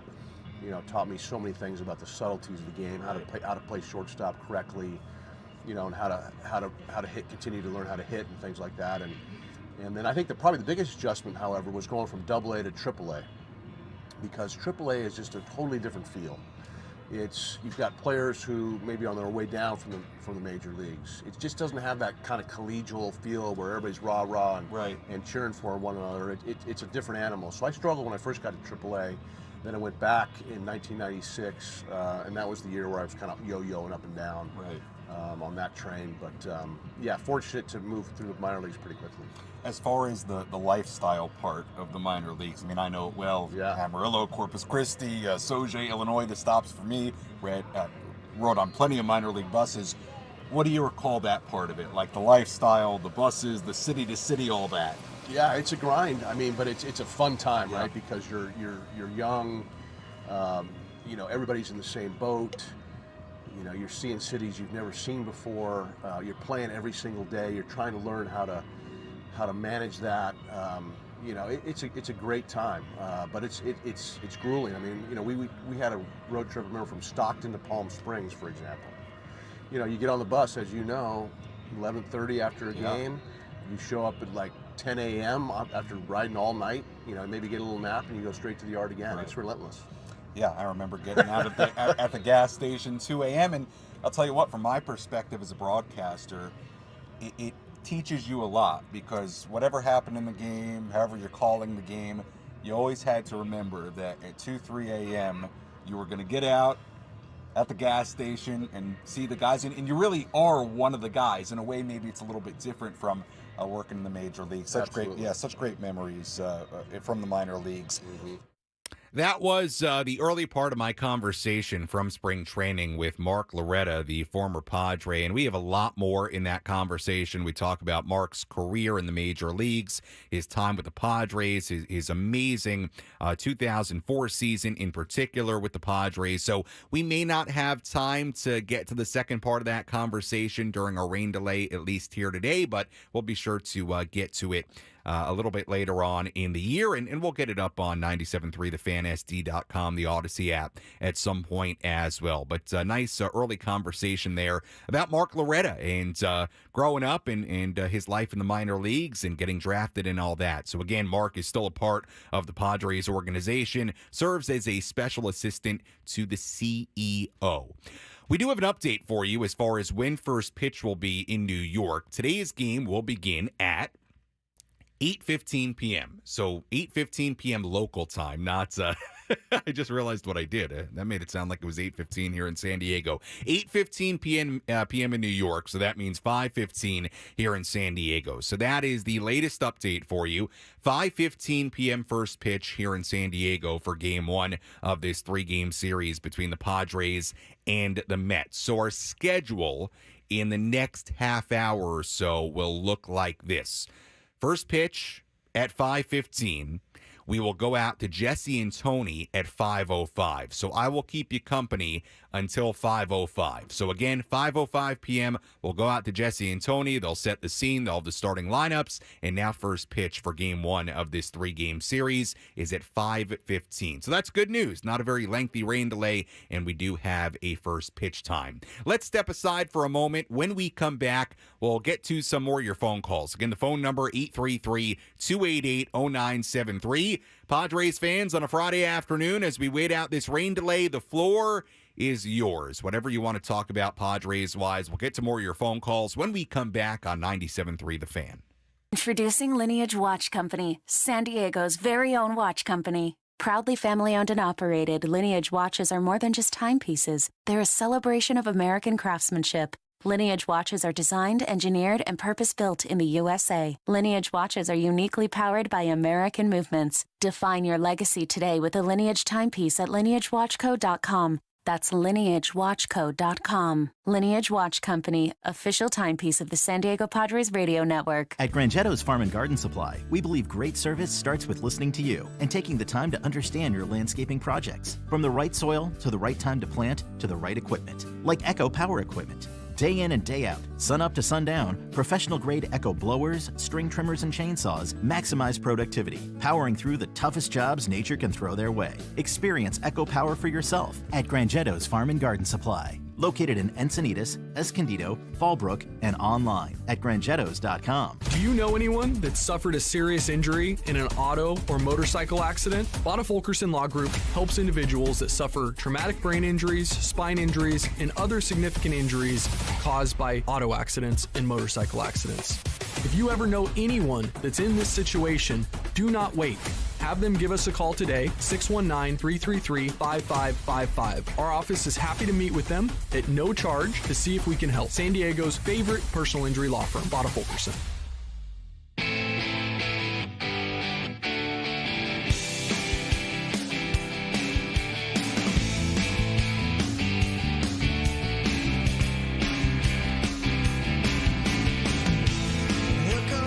Back here on 97.3 The Fan, Sam Levitt with you inside our San Diego studios. First pitch coming up at 5:15 in New York. We do have a first pitch time as we wait out this rain delay before the series between the Padres and the Mets begins. We have Jesse Agler, Tony Gwynn Jr. standing by. They'll talk to you in just about 20 minutes at 5:05. First pitch at 5:15.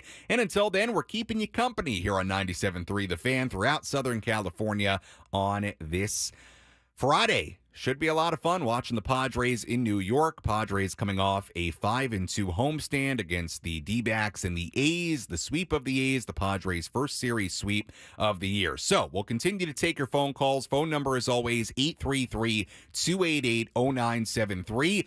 You have about 15 minutes to get your phone calls in. We are talking anything you want to talk about, Padres related. You have about 15 minutes. And again, we go out to Jesse and Tony at 5:05. First pitch at 5:15 for game one of this 3-game set. Let's go to Ocean Beach. It's Gonzo. Hi, Gonzo. You're on 97.3 The Fan.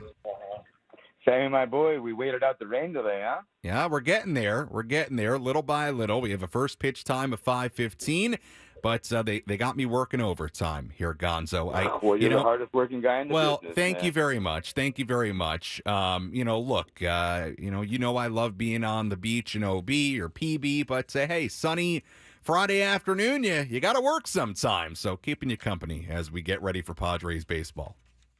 Well, I appreciate it, and I'm assuming most of San Diego appreciates it too, buddy. But what I wanted to talk about was, I don't know if I'm tripping or when Manaea was on our squad, was he susceptible to throwing a lot of solo shots in the first couple innings, like the first time around seeing the batters?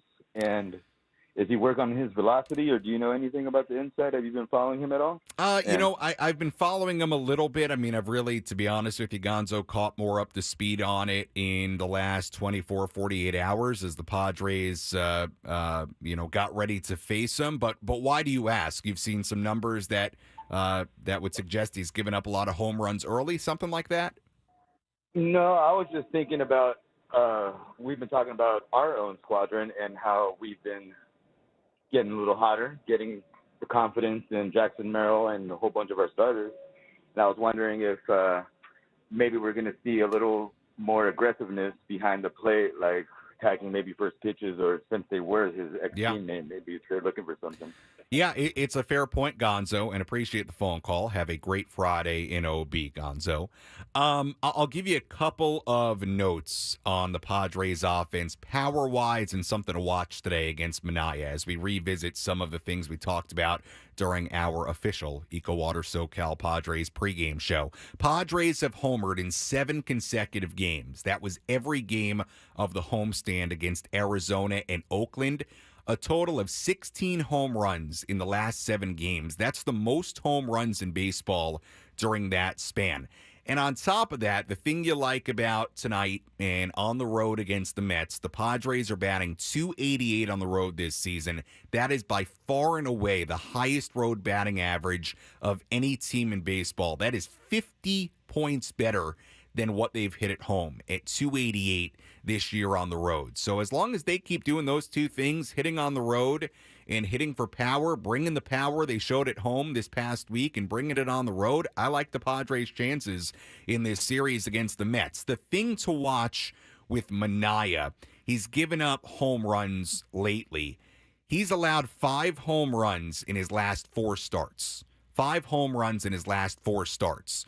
So, and he gave up 2 of them in London against the Phillies in 3 2/3 innings his last time out. So, take that for what you will, but look, Manaea has not been great this year. He's been okay, 4.30 ERA in 12 starts, but you would like to think he's somebody the Padres should be able to hit a little bit, right? Padres, as we've talked about at length, they have really struggled against left-handed pitching. Manaea is an interesting left-hander in the sense that he's actually far tougher on righties than lefties. This was a number we said earlier. Righties batting .234 against him. Lefties at .300 this year. So it's an interesting matchup. We'll see what the lefties like Arise, like Cronenworth, what they do against a guy like a Sean Manaea, and we'll see how Manaea does. But the Padres have hit a lot of home runs lately. They're facing a guy in Manaea who's given up a good amount of home runs lately, and we'll see if the Padres can hit some home runs against Sean Manaea and see if they can take a lead and run with that. We shall see. Let's go to Ryan calling in from San Diego. Hi, Ryan. You're on 97.3 The Fan. Yo, what's up, Sam? What's up? I just wanted to talk about the consistency of the Padres bullpen this season. I feel like everybody besides Robert Suarez has been very inconsistent this season. Yeah, Ryan. I mean, look, you make a fair point. Robert obviously has been tremendous, and he's been tremendously consistent. I would say, though, that Jeremiah Estrada has been very consistent, while he's been up here and in that setup role. But you have a point, Ryan. I mean, outside of Estrada, I'd also say Morahone. I think the three guys, Ryan, that have been pretty consistent start to finish here have been Suarez, obviously, is the top of that category, Estrada and Morahone, but yeah, Matsui, Peralta, De Los Santos, Kolek, some other guys, it has been much more up and down. You're right about that. For sure. And also, I wanted to talk about the fill-in guys for Yu Darvish and Joe Musgrove. You for got now, Randy Vasquez and Adam Major. Okay.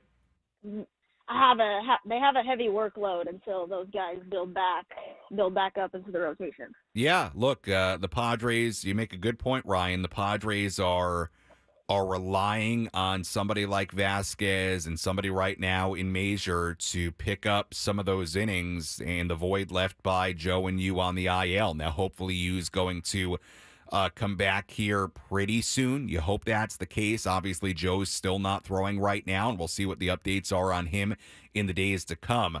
But the good thing, Ryan, is that Vasquez has been pretty good. Major obviously had not a great start the last time. You hope he's able to hold his own in his next start. But Waldron's been great, obviously. He pitches tonight. Dylan Cease, it's been a little bit more up and down, but he has been, for the most part, pretty good. And then Michael King has been really, really good as of late. So at least to this point, Ryan, they've been able to sort of get through the injuries to Yu and Joe, but I do think in the long term, obviously having those guys healthy and performing at their highest capabilities, that's going to be important for this team. 100%, Yep. Sam. It'll definitely be important for them to continue being consistent with their pitching, and hopefully Manny Machado and Xander Bogaerts pick it up once they're fully healthy. Yeah, for sure. They got to get those guys back. Ryan, appreciate the phone call. Have a good rest of your Friday, okay? You too. All right, good call there by Ryan. But Ryan makes a good point. Look, Padres, ultimately, it's going to be a big boost to get somebody like Xander back, and obviously you back hopefully pretty soon, and obviously hopefully get Joe back at some point, and Manny gets back to full health, and Profar, hopefully the knee is feeling better. Look, they've done a pretty good job battling through the injuries so far, I think, in that rotation. Vasquez has held his own. Major obviously had the tougher start his last time out against Arizona. You hope he's able to bounce back and have a better third major league start. But they've done a pretty good job so far. Again, we're taking you up until 5:05 p.m. That's when we'll go out to Jesse and Tony. They'll have the full starting lineups for you. First pitch at 5:15 as we wait out this rain delay before game one of this 3-game series between the Padres and the Mets. We got a lot of phone calls here, so let's try to squeeze in as many as we can before we go to break. Let's go to Josh in La Jolla. Hi, Josh. You're on 97.3 The Fan. How are you? Hey, Sam, I'm doing great. How about yourself? It's such a beautiful day here in Southern California. Oh, it is. It is a beautiful, beautiful day. I had a very nice morning. I played some pickleball. Then I got a sandwich for lunch in PB, and then I made my way over to the studio. So I was able to enjoy the sunshine quite a bit before I came in the studio, yes. Right on. Happy to hear that, Sam. Well, I wanted to talk to you in sort of the similar vein to Ryan in reference to our starting pitching and sort of what that looks like. I'm curious about how you think that we should approach the trade deadline. Obviously, some starting pitching would be great. And I'm curious about a guy like Garrett Crochet, who's been sort of discussed quite a bit in connection with the Padres. But I'm hesitant to sort of dish out some substantial prospects. And so I'm curious about what guys you think could be sort of on the table, whether it's Snelling or Lesko or Major, or if we should sort of take a more conservative route and definitely not deal guys like Salas or DeVries. So just wanted your thoughts on that. Yeah, good call, Josh. And it's a really good question. And I think it's a question that AJ Preller in this front office is going to have to really, really think about. And obviously they are. But they are going to have to really, really think about over the course of the next few weeks. And we are, 6-7 weeks away from the trade deadline. We're still a ways away. And a lot's going to happen between now and then. On the Garrett Crochet part of it, because he's been the guy that has been in the rumors, right? The guy that the Padres, it's reported, have had interest in. Crochet's really interesting, and I'll tell you why. You look at what he did yesterday. He had a tremendous start yesterday for the White Sox. He went 7 innings, 1 run given up, 2 hits allowed. He struck out 13. When you look at what he's done this year, what he continues to do, and what he could do for a Padres rotation, yeah, it's really enticing because the guy's really good, and he's got a 3.16 ERA in 15 starts, and he's got 116 strikeouts to lead the major leagues in 82-plus innings. There is no doubt that Garrett Crochet is really electric and seems to be really coming into his own as a starting pitcher here in 2024. Would he make your rotation better this season if he's performing like that? Yeah, he was electric yesterday. There's no doubt about it. There are 2 concerns I have about Garrett Crochet in particular. Number 1, he has now thrown 82-plus innings. The most innings he's ever thrown in his career as a major leaguer, 54 innings in 2021. That was all as a reliever.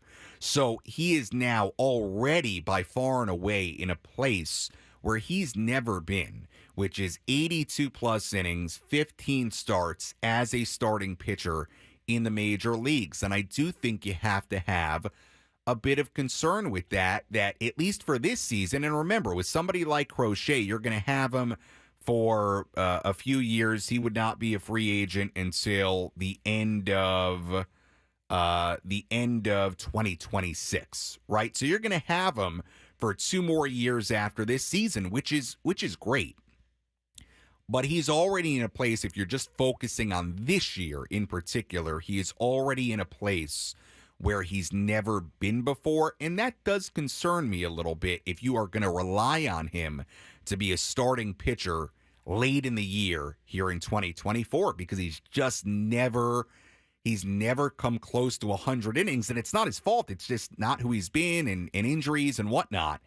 But he's never really done what the Padres would need him to do in a starting situation in the second half of a season. So that would concern me for this season, although you'd be getting clearly a very, very, very talented left-hander, and you'd have him for multiple years of control. So that is attractive, certainly. So that's one concern I have about Crochet. The other concern is, look, the Padres have traded, albeit I thought the Cease trade was a good one, the Arise trade was a good one, and both have worked out really well so far. And we'll see what the prospects that the Padres gave up for those 2 guys, what they end up being. But out of what was a very deep system entering spring training, the Padres have given up quite a bit. They have given up Jacob Marcy. They have given up Dylan Head. They have given up Jairo Iriarte and Drew Thorpe. And there are some others in there as well. Obviously, they haven't touched Lesko. They haven't touched Snelling. They haven't touched Salas. They haven't touched DeVries. And I do think a guy like a Garrett Crochet is going to command a big package, and rightfully so.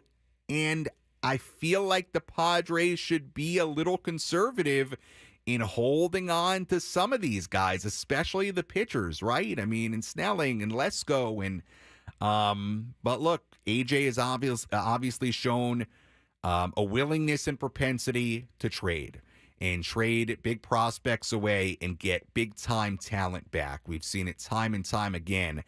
I just feel like they've already traded away a lot, and I'd really like them to keep that core group of Lesko and Snelling and Salas and DeVries and put Major in that mix, because I think the Padres moving forward, we've seen it now with Jackson Merrill this season, they just need to start blending the youth with the veterans as we go here, right? For a number of different reasons. So, look, Crochet is really intriguing because he's clearly very, very talented, and he may end up being, this year and in years to come, an elite starting pitcher in the major leagues. I just feel like there are some factors there, both with Crochet and with the package you're going to have to give up, that I think the Padres do have to be careful. My take on it.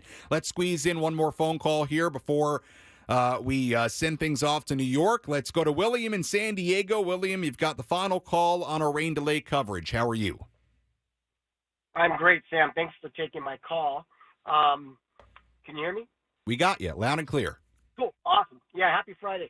So, Ryan, the young man that called earlier, kind of asked my question. So my concern is the hot and cold of this team. You know, we got some great starting pitching at time, and the offense is just not there. That's to be expected in a long season. That's one concern I have. And then to not play to their level against lesser opponents too as well. Then the other thing I would say is that my concern is not if, but when this team makes the postseason, as you know, man, starting pitching and defense is going to be key, right? It's like free throws during March Madness. You don't make the free throws, you don't win. And so that's my concern is that with Musgrove and Darvish already both in second time out. That's my concern. The guys that are filling in are doing okay, but we need at least 4 or 5 horses ready to go as we enter into the postseason. Yeah. What are your thoughts on that? Yeah, look, starting pitching is going to be incredibly important. And, William, to your point, it's going to be really important. And hopefully you do get Darvish and Joe back for a stretch run. Obviously, it seems like Darvish is a lot closer right now than Joe, who you hope is going to start throwing at some point here again. But having those two guys available and healthy, that would be a really, really big deal. There's no doubt about it that those two guys are still so important to what this team wants to accomplish. As far as the consistency, it's been up and down, right? They enter this road trip 2 games above 500. What you do like is that offensively, they've been really good lately. The starting pitching has held its own. They finally picked up a sweep against the team that you felt like they should sweep, and you hope it's a sign of things to come. And now against the Mets team that is sitting at 30-37, this team has an opportunity to go move another game or 2 above 500. You hope that they can do it. To this point, it's been a team that has hovered around 500. They're right in the mix of the NL wild card race. And you hope there is a run in there, a real hot run in there at some point here soon. Does that start during this road trip to New York and Philadelphia? We're going to find out. And with that, our rain delay coverage comes to an end as we get ready to send you out to New York City. Jesse Agler and Tony Gwynn Jr. standing by. When we come back, they'll have the starting lineups, first pitch, and all the play-by-play. I'll talk to you on our post-game show. You're listening to your home for San Diego Padres baseball, 97.3 The Fan, and the Padres Radio Network. Enjoy the game in New York, everybody.